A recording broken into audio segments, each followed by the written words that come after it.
नमस्कार student, online पाठशाला में आपका स्वागत है। आज का लेक्चर में हम लोग देखेंगे क्लास 10th का केमिस्ट्री का फर्स्ट चैप्टर। और केमिस्ट्री का फर्स्ट चैप्टर का नाम है केमिकल रिएक्शंस एंड इक्वेशन। तो सबसे पहले हम लोग समझेंगे कि केमिकल रिएक्शन क्या होता है, उसके बाद फिर हम लोग देखेंगे केमिकल इक्वेशन क्या होता है। तो चलिए, सबसे पहले जो आज का टॉपिक रहेगा हम लोग का वो होगा chemical reaction. Chemical reaction, chemical reaction क्या होता है? तो केमिकल रिएक्शन समझिए, केमिकल रिएक्शन होता ही क्या है, ठीक है। तो केमिकल रिएक्शन का मतलब एक ऐसा प्रोसेस होता है जिसमें बहुत सारा सबस्टांस आपस में कंबाइन करके एक न्यू सबस्टांस का फॉर्मेशन करता है। और वो जो न्यू सबस्टांस बनता है, ठीक है, उसका जो प्रॉपर्टी होता है वो ओरिजिनल सबस्टांस से बिल्कुल अलग होता है। इसका मतलब क्या हो गया, इसमें हम लोग क्या लिखेंगे? The process in which new substances, है ना, new substances with new property, है ना, with new property, ठीक है, are formed is called chemical reaction. उसको हम लोग क्या बोलते हैं? Chemical reaction. अब यहाँ पर जो न्यू सबस्टांस का फॉर्मेशन होता है, ठीक है, तो न्यू सबस्टांस का फॉर्मेशन होने का दो तरीका होता है। दो तरीका क्या होता है? या तो बहुत सारे सबस्टांस आपस में कंबाइन करके न्यू सबस्टांस का फॉर्मेशन करता है, that means more than 2 substance combine करके एक न्यू सबस्टांस का फॉर्मेशन करता है। या क्या होता है, एक बिग साइजर सबस्टांस आपस में ब्रेक करके, है ना, अपने में ब्रेक करके न्यू सबस्टांस का फॉर्मेशन करता है। तो दोनों ही कंडीशन में हम लोग क्या बोलेंगे? केमिकल रिएक्शन हो रहा है, ठीक है। अब यहाँ पर एक एग्जांपल के लिए समझिए, जैसे अगर मान लेते हैं हम यहाँ पर एक एग्जांपल देखते हैं। फॉर एग्जांपल क्या देखते हैं यहाँ पर कि जैसे कि हम लोग एक चीज़ जानते हैं कि जब हाइड्रोजन और ऑक्सीजन आपस में कंबाइन करता है तो वाटर का फॉर्मेशन होता है। तो हम लोग यहाँ पर एग्जांपल में वही लेते हैं। When hydrogen combine with oxygen then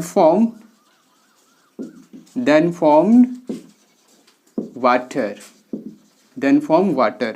तो इसका मतलब क्या हुआ कि अगर मान लेते हैं यहाँ पर हाइड्रोजन लिखते हैं H2, हाइड्रोजन का सिंबल होता है H2। अब इसके साथ अगर मान लेते हैं O2 को कंबाइन करते हैं तो यहाँ पर जो फॉर्मेशन होता है ये क्या होता है? H2O, ठीक है, ये क्या होता है? H2O। अब यहाँ पर देखिए, ये जो होता है ये हाइड्रोजन हो गया, ये हो गया आपका ऑक्सीजन, और ये जो बना ये क्या बन गया आपका? वाटर। तो यहाँ पर हाइड्रोजन का जो प्रॉपर्टी होता है और ऑक्सीजन का जो प्रॉपर्टी होता है वाटर का प्रॉपर्टी से बिल्कुल अलग होता है। फॉर एग्जांपल के लिए समझिए, हाइड्रोजन किस में होता है? गैसीय स्टेट में होता है। ये भी किस में होता है? गैसीय स्टेट में होता है। लेकिन यहाँ पर जो वाटर का फॉर्मेशन होता है, ये वाटर का फॉर्मेशन जो होता है ये क्या होता है? लिक्विड में होता है। तो इसीलिए कहा जाता है कि देखिए इसका डिफिनेशन में क्या है? The process in which new substance with new property are formed. इसका मतलब जो न्यू सबस्टांस बन रहा है उसका प्रॉपर्टी क्या होगा? ओरिजिनल, यानी जिससे वो बना है, फंडामेंटल सबस्टांस है जिससे वो बना है, उसका प्रॉपर्टी से बिल्कुल अलग होगा। क्यों? क्योंकि देखिए यहाँ पर हाइड्रोजन गैस में है, ऑक्सीजन भी गैस स्टेट में है, लेकिन जो बन रहा है वो क्या हो गया आपका? लिक्विड है। और दूसरी बात क्या होता है कि ये जो हाइड्रोजन क्या होता है, हाइड्रोजन गैस जो होता है जलने में सपोर्ट करता है, ठीक है, यानी जलता है। हाइड्रोजन गैस क्या होता है? फ्लेमेबल गैस होता है। ऑक्सीजन क्या होता है? जलने के लिए सपोर्ट करता है। लेकिन यहाँ पर जो वाटर का फॉर्मेशन होता है ये क्या होता है? आग को बुझा देता है। तो यहाँ पर इसका मतलब क्या हो गया? इसका प्रॉपर्टी और इधर का जो प्रॉपर्टी है बिल्कुल डिफरेंट है, ठीक है। दूसरा क्या होता है, जैसे अगर मान लेते ये इसमें क्या हो रहा है? More than two substance combine करके एक न्यू सबस्टेंस का फॉर्मेशन हुआ, ठीक है। और दूसरा क्या होता है, जैसे कि अगर मान लेते हैं हम यहाँ पर लिखेंगे, जैसे देखिए यहाँ पर अगर हम लोग लिखते हैं CaCO3, इसको अगर हम लोग हीट करेंगे, ठीक है, इसको अगर हम लोग हीट करते हैं तो इसमें क्या होता है, ये जो बड़ा साइज का जो सबस्टांस होता है, दो नए सबस्टांस में ब्रेक कर जाता है। किस में ब्रेक करता है, एक CaO में ब्रेक करता है और एक CO2 में ब्रेक करता है, ठीक है। अब यहाँ पर अगर हम लोग यही चीज़ देखेंगे कि यहाँ भी वो उस तरह से होता है कि नहीं, इसका मतलब इसका प्रॉपर्टी और उसका प्रॉपर्टी सेम होता, अलग होता है कि डिफरेंट होता है, तो ये जान लीजिए कि यहाँ भी क्या होता है कि इस तरफ का जो जो जिससे टूट कर नया सबस्टांस का फॉर्मेशन हुआ, उसका प्रॉपर्टी जो होगा इन लोगों के इन सबस्टांस के प्रॉपर्टी से बिल्कुल अलग होगा, ठीक है। तो यहाँ पर हम लोग यही लिखे हैं कि जब भी केमिकल रिएक्शन होगा तो जो न्यू सबस्टांस का फॉर्मेशन होगा उसका प्रॉपर्टी जो है ओरिजिनल सबस्टांस के प्रॉपर्टी से बिल्कुल अलग होगा। अब इस मन में ख्याल आता होगा कि इसका क्या रीज़न है कि प्रॉपर्टी चेंज हो जाता है, ठीक है। तो इसका भी आंसर है कि क्यों प्रॉपर्टी चेंज हो जाता है, ठीक है। तो हम एक थोड़ा से एग्जांपल के लिए बताते हैं। तो जैसे यहाँ पर देखिए, यहाँ पर होता क्या है, ये वाला एग्जांपल से हम समझाते हैं। यहाँ पर जब हाइड्रोजन और ऑक्सीजन कंबाइन किया तो नया मटेरियल बना, जिसको हम लोग वाटर बोलते हैं, उसका प्रॉपर्टी बिल्कुल पहले का प्रॉपर्टी से अलग है। तो इसमें होता क्या है, देखिए, इसको समझने के लिए आपको समझना पड़ेगा केमिकल बॉन्डिंग। केमिकल बॉन्डिंग का मतलब क्या होता है, थोड़ा सा समझ लीजिए इसको। केमिकल बॉन्डिंग का मतलब देखिए, जैसे यहाँ पर अगर हाइड्रोजन का बात करेंगे, ये हाइड्रोजन गैस का मॉलिक्यूल है, इसको हम लोग क्या बोलेंगे, मॉलिक्यूल ऑफ हाइड्रोजन गैस, और ये जो है मॉलिक्यूल ऑफ ऑक्सीजन गैस है। तो मॉलिक्यूल का मतलब क्या होता है, इसमें दो से ज़्यादा एटम्स है। तो जैसे यहाँ पर हम लोग H2 लिखे हैं, तो H2 में क्या है, 2 एटम्स है। तो ये जो 2 एटम्स आपस में जो कंबाइन है एक फोर्स के द्वारा, उसी फोर्स को हम लोग बोलते हैं केमिकल बॉन्ड। तो जैसे अगर मान लेते हैं ये हाइड्रोजन एटम है, ये हाइड्रोजन एटम है, इस तरह से ये दोनों कंबाइन है। सपोज दैट यहाँ पर हम हाइड्रोजन एटम लिखें, ये दोनों का दोनों हाइड्रोजन एटम है, ठीक है, दोनों आपस में कंबाइन है। अब इसके साथ क्या कर रहे हैं हम लोग, कंबाइन कर रहे हैं किसका, ऑक्सीजन का। तो ऑक्सीजन एटम का अरेंजमेंट कुछ मान लेते हैं इस तरह से हम कंसीडर कर लेते हैं, है ना। ऑक्सीजन एटम को हम कुछ इस तरह से कंसीडर कर लेते हैं। एक बात याद रखिएगा कि ऑक्सीजन एटम का जो साइज होगा हाइड्रोजन एटम के साइज से ज़्यादा होगा, ठीक है। तो इसीलिए हम इसको क्या किए, बड़ा साइज करके दिखाएं। अब जब हम लोग दोनों को जब कंबाइन करेंगे आपस में, तो होगा क्या, देखिए, मान लेते हैं दोनों को जब कंबाइन करते हैं तो होता क्या है, एटम्स का रीअरेंजमेंट हो जाता है। रीअरेंजमेंट का मतलब क्या हुआ, अब ये जो दोनों पार्टिसिपेट किया था ये हाइड्रोजन और ऑक्सीजन, तो ये जो अभी देखिए, जब हाइड्रोजन अलग है तो इस तरह से इसका अरेंजमेंट है, ऑक्सीजन अलग है, सेपरेट है, तो उसका इस तरह से अरेंजमेंट है। लेकिन जब ये दोनों आपस में कंबाइन करेगा, कोई भी मटेरियल जब आपस में कंबाइन करता है तो उसका रीअरेंजमेंट हो जाता है एटम्स का। यानी पहले जो जिस तरह से अरेंजमेंट था एटम्स का, अब जो नया जब सबस्टांस बनेगा दोनों को कंबाइन करके, तो उसमें जो दोनों का एटम्स का अरेंजमेंट होगा वो अलग ढंग से होगा। यानी यहाँ पर जो अरेंजमेंट होता है, देखिए यहाँ पर जो अरेंजमेंट क्या होता है, यहाँ पर अरेंजमेंट कुछ इस तरह से हो जाता है। यहाँ पर एक हाइड्रोजन एटम रहेगा, यहाँ पर क्या होगा कि एक ऑक्सीजन एटम रहेगा और इसके बगल में 2 हाइड्रोजन एटम आ जाएगा। ये हो गया ऑक्सीजन एटम और इसके बगल में क्या होगा, 2 हाइड्रोजन एटम आ जाएगा। इस तरह से अरेंजमेंट हो जाएगा, ठीक है, इस तरह से अरेंजमेंट हो जाएगा। अब एक बात समझिएगा, जब हाइड्रोजन यहाँ पर था और ऑक्सीजन, ये क्या है, ऑक्सीजन का एटम है, ये ऑक्सीजन का एटम है। तो जब हाइड्रोजन का यहाँ पर जब इसका बॉन्डिंग, इसी चीज़ को बॉन्डिंग बोलते हैं, जो कंबाइन एक फोर्स से जो बंधा हुआ है उसी को हम लोग बोलते हैं बॉन्डिंग। तो यहाँ पर जब हाइड्रोजन और हाइड्रोजन एटम आपस में जो जॉइंट था, यानी एक बॉन्ड से जो कंबाइन था, अब इस बॉन्ड का नेचर और यहाँ पर जो हाइड्रोजन, ये हो गया आपका हाइड्रोजन, ये भी हाइड्रोजन और ये ऑक्सीजन। अब यहाँ पर वो बॉन्ड क्या हुआ, जो पहले का जो बॉन्ड था वो ब्रेक कर गया, वो यानी वो बॉन्ड खत्म हो गया, अब दूसरा न्यू बॉन्ड एग्जिस्ट कर रहा है। तो यहाँ पर जो बॉन्ड बन रहा है हाइड्रोजन और ऑक्सीजन के बीच बन रहा है, तो हाइड्रोजन और ऑक्सीजन के बीच बन रहा है, तो जाहिर सी बात है कि ये बॉन्ड इस बॉन्ड से बिल्कुल डिफरेंस होगा। और किसी भी केमिकल सबस्टेंस का जो प्रॉपर्टी है वो डिसाइड करता है कि उसमें बॉन्डिंग किस तरह से है। तो आप ये तो मान के चलिए कि ये बॉन्ड और ये बॉन्ड बिल्कुल अलग होगा, तो इस कारण क्या है कि दोनों का प्रॉपर्टी भी बिल्कुल अलग होगा। अभी आपको सिर्फ ये समझिए कि दोनों का बॉन्ड बिल्कुल अलग होगा, और बॉन्ड अलग होगा तो प्रॉपर्टी भी अलग अलग होगा। हाँ, ये आप बोल सकते हो कि सर इसका मेल्टिंग पॉइंट उसका मेल्टिंग पॉइंट में डिफरेंस होगा, तो डिफरेंस होगा, लेकिन किसका ज़्यादा होगा किसका कम होगा ये आपको तभी पता चलेगा जब आप बॉन्ड के बारे में अच्छा से समझ लीजिएगा। लेकिन अभी आपको सिर्फ ये याद रखना है कि बॉन्डिंग का नेचर चेंज हो जाता है, यानी पहले वाला जो बॉन्ड था अब वो न्यू बॉन्ड बन जाता है, जिसके कारण क्या होता है सब कुछ उसका चेंज हो जाता है, उसका प्रॉपर्टी, कलर, फिजिकल स्टेट सब कुछ चेंज हो जाता है। किसका, जो केमिकल रिएक्शन के बाद जो नया सबस्टेंस बनता है उसका। ठीक है, तो उस तरह से इसमें भी होता है और इसमें भी होता है। अब एक बात को समझिए, जब केमिकल रिएक्शन होता है, ठीक है, तो केमिकल रिएक्शन का दो पार्ट होता है। दो पार्ट क्या होता है, एक पार्ट देख लीजिए इधर है और दूसरा पार्ट क्या है, इधर है। इसका मतलब क्या हो गया, केमिकल रिएक्शन के टाइम दो तरह का सबस्टेंस आपको देखने के लिए मिलेगा। पहला सबस्टेंस क्या होगा, जो केमिकल रिएक्शन को करेगा, यानी जो जिसके हेल्प से केमिकल रिएक्शन होता है, दैट मीन्स जो सबस्टेंस केमिकल रिएक्शन में पार्टिसिपेट करता है।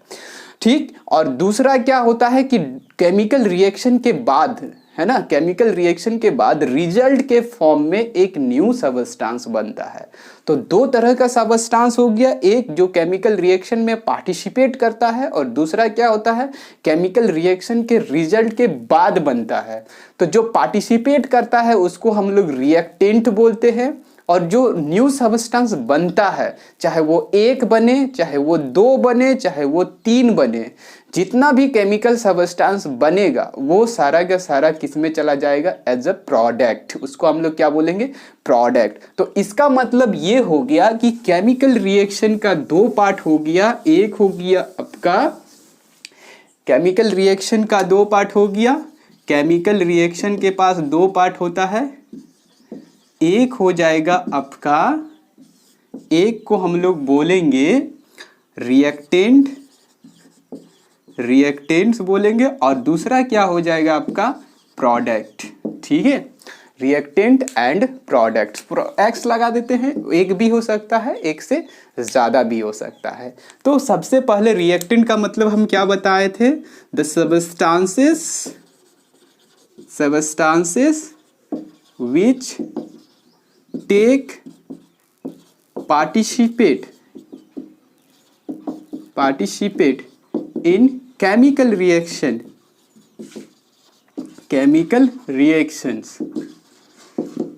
are called reactant। उसको हम लोग क्या बोलेंगे, रिएक्टेंट्स बोलेंगे। और प्रोडक्ट क्या होता है, केमिकल रिएक्शन के फाइनल में, यानी केमिकल रिएक्शन के रिजल्ट में जो न्यू सबस्टेंस फॉर्मेशन होता है। ठीक है, the new substances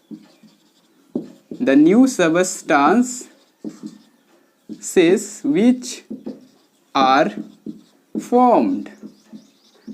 formed during chemical reaction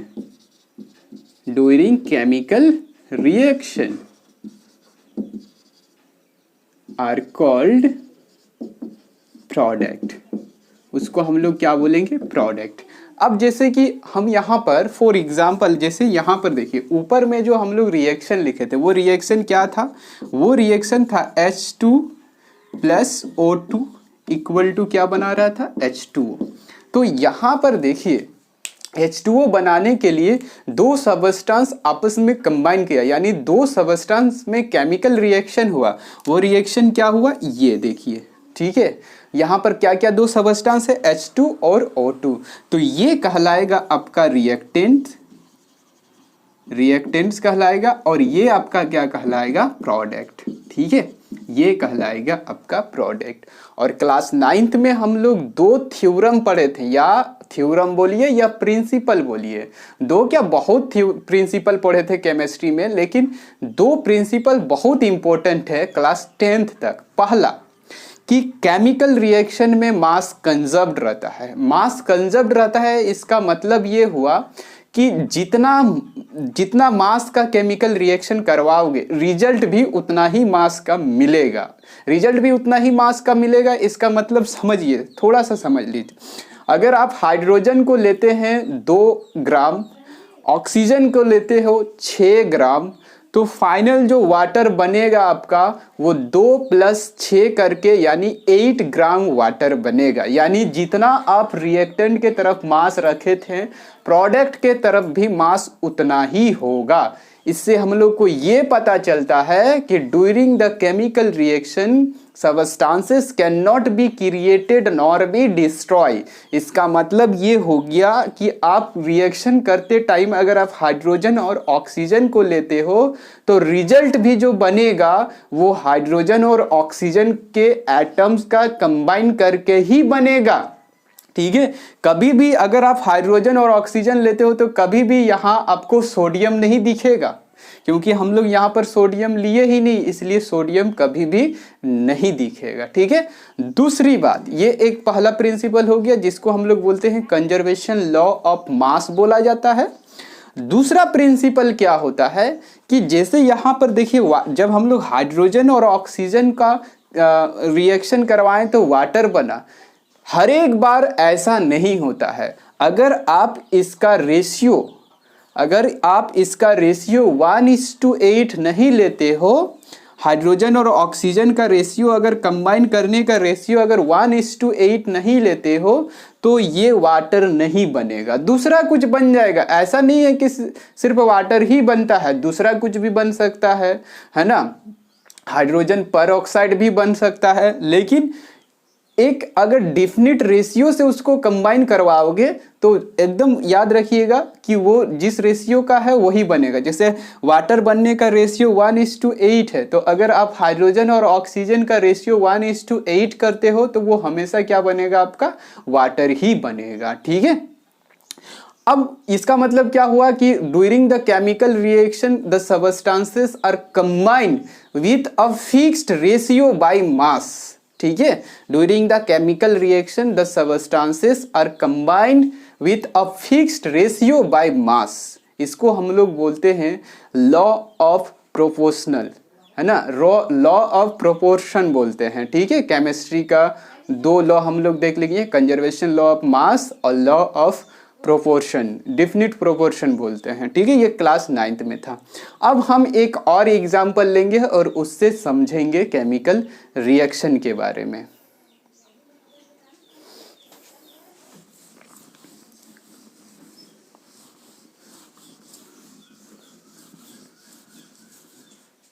तो देखिए, अब हम लोग देखेंगे इसका सेकंड एग्जाम्पल क्या होगा। 4 एग्जाम्पल में क्या सेकंड एग्जाम्पल इसका 4 एग्जाम्पल में हम लोग इसका दूसरा एग्जाम्पल में देखेंगे कि जब मैग्नीशियम का रिएक्शन किया जाता है, केमिकल रिएक्शन को समझने के लिए एक और एग्जाम्पल लेंगे, when magnesium heated in the presence of oxygen. ठीक है, व्हेन एग्जाम्पल 2 हो जाएगा, एग्जाम्पल 2 व्हेन मैग्नीशियम हीटेड, है ना, heated in the presence of air. जब हम लोग एयर के प्रेजेंस में मैग्नीशियम को हीट करते हैं तो इस कंडीशन में क्या होता है, मैग्नीशियम के साथ ऑक्सीजन कंबाइन कर जाता है और मैग्नीशियम ऑक्साइड का फॉर्मेशन होता है। और मैग्नीशियम ऑक्साइड जो होता है एक पाउडर का फॉर्म में होता है। यानी आप देखिए, ये जो मैग्नीशियम होता है, एक और बात हम ये बता देना चाहते हैं कि ये जो मैग्नीशियम होता है ये हाईली रिएक्टिव मेटल होता है। हाईली रिएक्टिव मेटल हम लोग किसको बोलते हैं, जो कोल्ड वाटर से और जो कोल्ड वाटर से और ऑक्सीजन से तुरंत रिएक्ट कर जाता है, यानी quickly react with cold water. तो जो कोल्ड वाटर से क्विकली रिएक्ट कर जाता है उसको हम लोग बोलते हैं रिएक्टिव एलिमेंट या रिएक्टिव मेटल। तो रिएक्टिव मेटल में हम लोग सबसे पहले देखे थे सोडियम, पोटेशियम, ये सब था, फिर मैग्नीशियम, हीलियम ये भी था। तो उसी कैटेगरी में ये जो मैग्नीशियम होता है ये भी आता है। दैट मीन्स ये कोल्ड वाटर के साथ हाईली रिएक्टिव है, यानी अगर ये वाटर में इसको छोड़ोगे तो वाटर के साथ ये रिएक्ट कर जाएगा, ठीक है। तो इसी कारण क्या है कि ये जो है ज़्यादातर कंडीशन में लेबोरेटरी में होता है, साइंस लेबोरेटरी में। कौन? मैग्नीशियम। और साइंस लेबोरेटरी में जो ये मैग्नीशियम होता है तो in the form of ribbon, यानी रिबन के फॉर्म में रहता है, ठीक है। तो जब हम लोग मैग्नीशियम रिबन को हीट करते हैं in the presence of air, तो यहाँ पर क्या होता है, जब हम लोग in the presence of air इसको जब हम लोग हीट करते हैं तो क्या होता है, देखिए ये जलना स्टार्ट कर जाता है। मैग्नीशियम रिबन क्या होता है, जब किसी जलना का मतलब क्या होता है, किसी चीज़ को आप बहुत ज़्यादा हीट करोगे तो वो ऑटोमेटिक क्या है, एक टाइम ऐसा आएगा कि वो जलना स्टार्ट करेगा। तो बिल्कुल इसी तरह मैग्नीशियम रिबन भी क्या होता है, जलना स्टार्ट करता है। किसके प्रेजेंस में हीट करते हैं? एयर के प्रेजेंस में। तो जब हम लोग एयर के प्रेजेंस में मैग्नीशियम रिबन को जलाना स्टार्ट करते हैं तो उसमें क्या होता है, यानी हीट करना स्टार्ट करते हैं तो वो जलने लगता है। जलने लगता है इसका मतलब उसके साथ ऑक्सीजन कंबाइन करने लगता है, और ऑक्सीजन कंबाइन करके ये क्या बनाता है, मैग्नीशियम ऑक्साइड बनाता है, जो एक पाउडर के फॉर्म में होता है, वाइट कलर का पाउडर के फॉर्म में होता है। और जब मैग्नीशियम को हम लोग हीट करते तो और ये जब जलता है तो इसमें एक वाइट कलर का फ्लेम आता है, यानी वाइट कलर का जलने लगता है, ठीक है। तो मैग्नीशियम और एयर में, मैग्नीशियम एयर जब हम लोग लिखेंगे तो इसमें क्या आ जाएगा, ऑक्सीजन। ये कहाँ से मिल रहा है इसको, एयर से। तो और ये किस फॉर्मेट में है, रिबन के फॉर्म में रहता है। तो जब हम लोग इसको हीट करते हैं ना, जब हम लोग इसको हीट करते हैं तो होता क्या है, यहाँ पर हम लिख देते हैं हीट। तो हीट जब करते हैं तो यहाँ पर क्या होता है, ये मैग्नीशियम ऑक्साइड का फॉर्मेशन करता है, और ये जो होता है वाइट पाउडर होता है। और यहाँ पर जब इसका रिएक्शन होता है तो क्या होता है, एक वाइट फ्लेम का फॉर्मेशन होता है, वाइट फ्लेम, और बहुत ही चमकीला होता है। वाइट फ्लेम बनाता है और बहुत ही चमकीला होता है, ठीक है। तो ये हो गया। अब यहाँ पर एक बात को समझिएगा, इसमें एनसीईआरटी में एक क्वेश्चन है और वो हम बता देना चाहते हैं आपसे। क्वेश्चन ये है कि मैग्नीशियम रिबन को जलाने से पहले, यानी बिफोर इट हीटेड, है ना, इसको क्या किया जाता है, साफ किया जाता है। यानी जैसे अगर मान लेते हैं ये रिबन है, तो अगर आप इसको जलाना है तो पहले इसको साफ किया जाता है। साफ करने का बहुत तरीका होता है।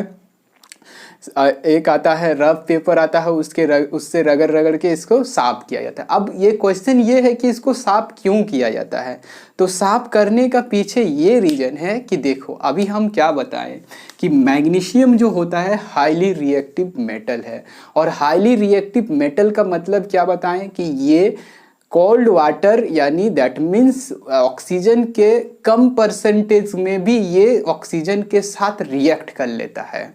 तो होता क्या है कि जैसे अगर मान लेते हैं आप कहीं भी रखे हो मैग्नीशियम रिबन को, तो जरूर वो एटमॉस्फेयर के कांटेक्ट में है। अगर कहीं भी रखे हो या कभी भी वो एटमॉस्फेयर के कांटेक्ट में आएगा, तो जब वो एटमॉस्फेयर के कांटेक्ट में आएगा तो उसको क्या मिलेगा, एटमॉस्फेयर के कांटेक्ट में आने से ही उसको क्या मिलेगा, मॉइस्चर मिलेगा और एयर मिलेगा, और एयर में क्या मिलेगा, ऑक्सीजन मिलेगा। तो जब मैग्नीशियम रिबन किसी तरह से एटमॉस्फेयर के कांटेक्ट में आता है तो वो क्या होता है, मॉइस्चर और एयर के साथ कंबाइन करके, यानी रिएक्ट करके एक लेयर का फॉर्मेशन करता है। यानी जैसे ये मान लेते मैग्नीशियम रिबन है, तो ऑक्सीजन दैट मीन्स जो एयर से उसको मिला और मॉइस्चर, ये सारा चीज़ से क्या होगा, इसके रिएक्ट करने से क्या होता है, इसके ऊपर एक लेयर बन जाता है। तो लेयर, इसके ऊपर एक लेयर बन जाता है। ये जो लेयर होता है, जिस कारण क्या होता है कि मैग्नीशियम रिबन में क्या होता है ना, इसका शाइनिंग भी बहुत कम हो जाता है। तो यही इसका पहचान है कि इसके ऊपर क्या है, एक लेयर बैठ गया है, ठीक है। तो अब अगर मान लेते हैं इसके ऊपर एक लेयर बैठ गया है, अब अगर इसको हम लोग जलाएंगे यानी बर्न करेंगे तो क्या होगा कि इसमें ऑक्सीजन का कांटेक्ट बहुत कम होगा। ऑक्सीजन का कांटेक्ट अगर बहुत कम होगा तो क्या होगा, इसमें हीट करने से में भी ये अच्छा से जल नहीं सकता है। तो इसलिए हम लोग क्या करते हैं, जलाने के पहले इसको पहले साफ कर लेते हैं ताकि ये ऑक्सीजन के कांटेक्ट में अच्छा से आए और ठीक से जले।